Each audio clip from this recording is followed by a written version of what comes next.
Welcome to Vintage Firearms with LT Arms. This episode we feature dangerous game hunting legend, John Buhmiller.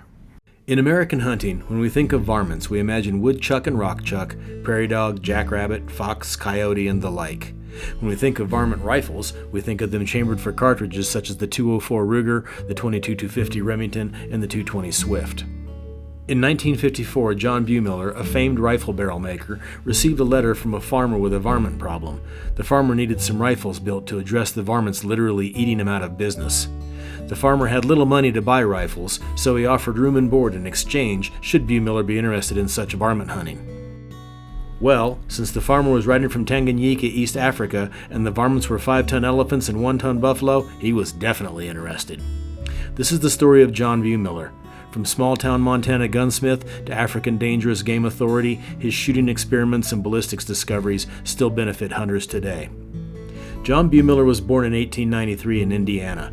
In adulthood, he came west to Montana and worked for many years for the Great Northern Railroad. In 1948, he moved to the Flathead Valley and opened his barrel-making shop in Kalispell.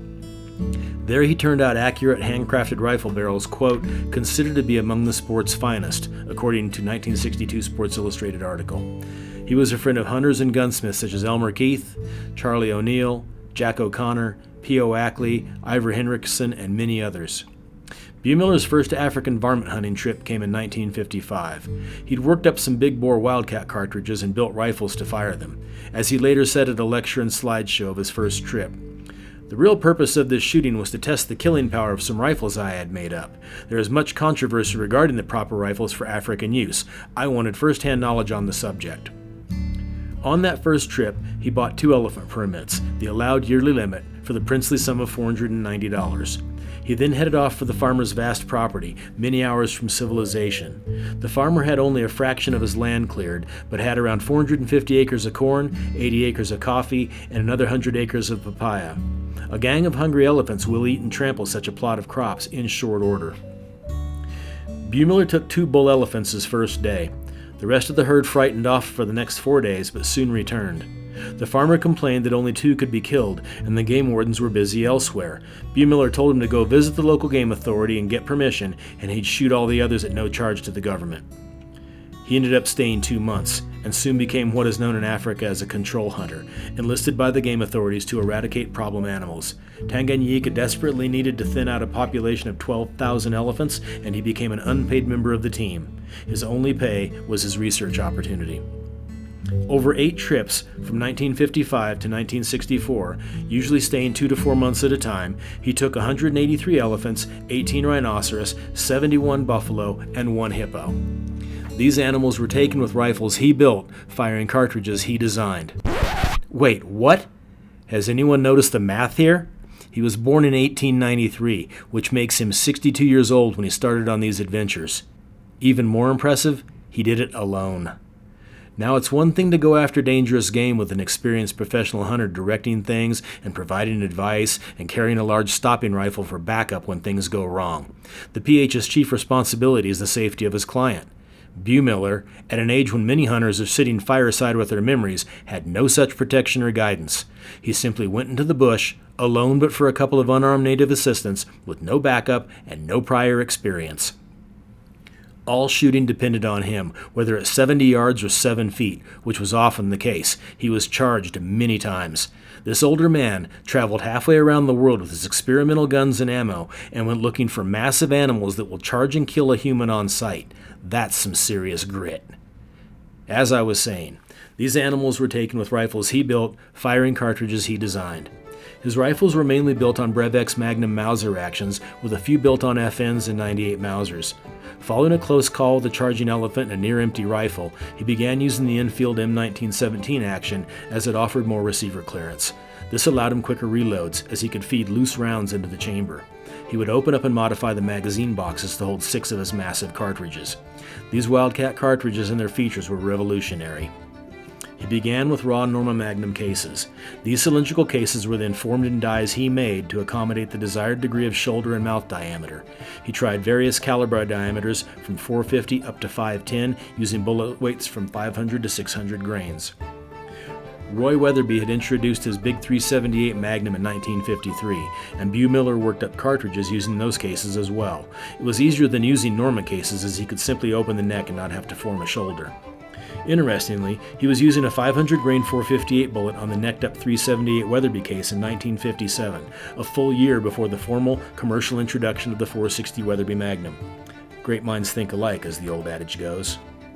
Buhmiller's full-length .450 Magnum was an early favorite, and he used it on a number of hunts.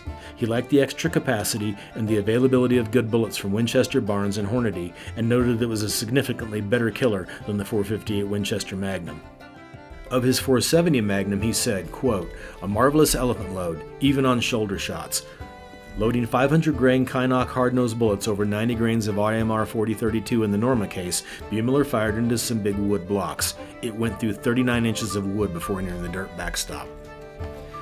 The .470 was also built on the Norma case, Buhmiller calling it, quote, "a natural," as the case only needs slight sizing to hold the .475 diameter Kynoch Express bullet. In many ways, this .470 makes the best Wildcat of the whole lot with 500 or 600 grain bullets. Of his .510 Magnum, Buhmiller said, "The .510 is a very satisfactory gun when loaded with 85 to 90 grains of .30-31 and the 570 grain Kynoch. I never needed more than 90 grains. It killed better than the .505 Gibbs because of the better bullet. Solids are okay. They have steel jackets with heavy points and will go through an elephant's head."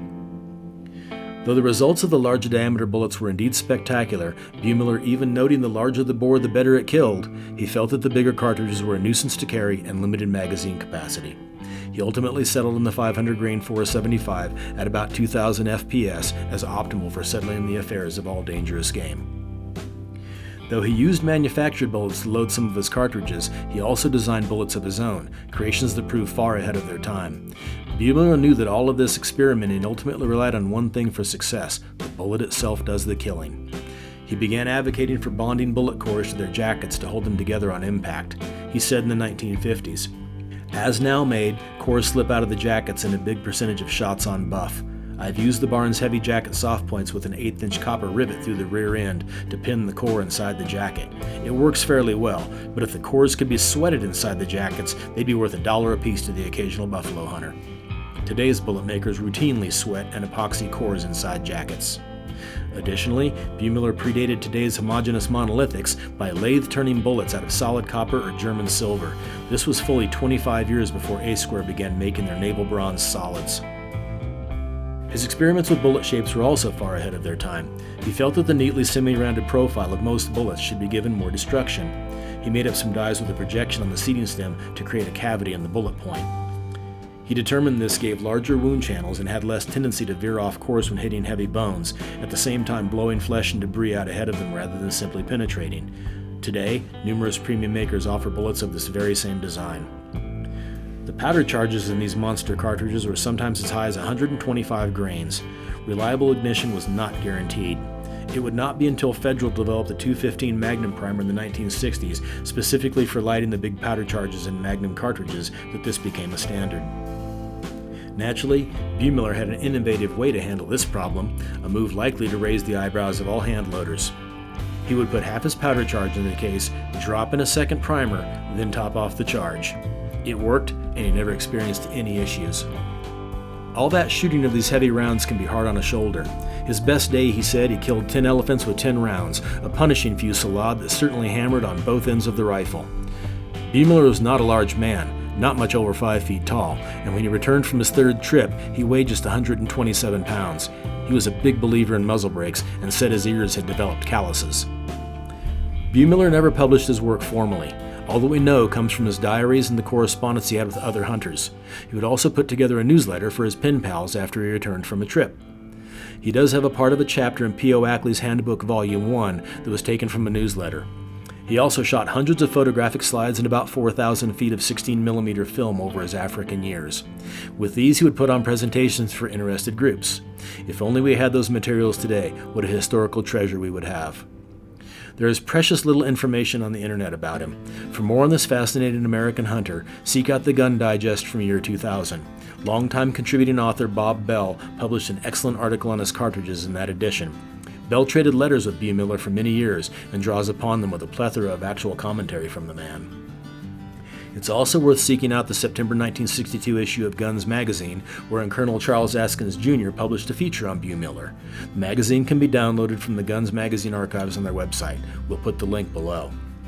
John Buhmiller passed away July 13, 1975, at age 81 and is buried in Kalispell. This photo of him looking over a rifle with Jim Carmichael, who became shooting editor of Outdoor Life magazine after Jack O'Connor retired, is one of the last we have of this droll little man with the big magnum guns and even bigger courage. His contributions to dangerous game hunting are still significant today. We trust he will not be forgotten.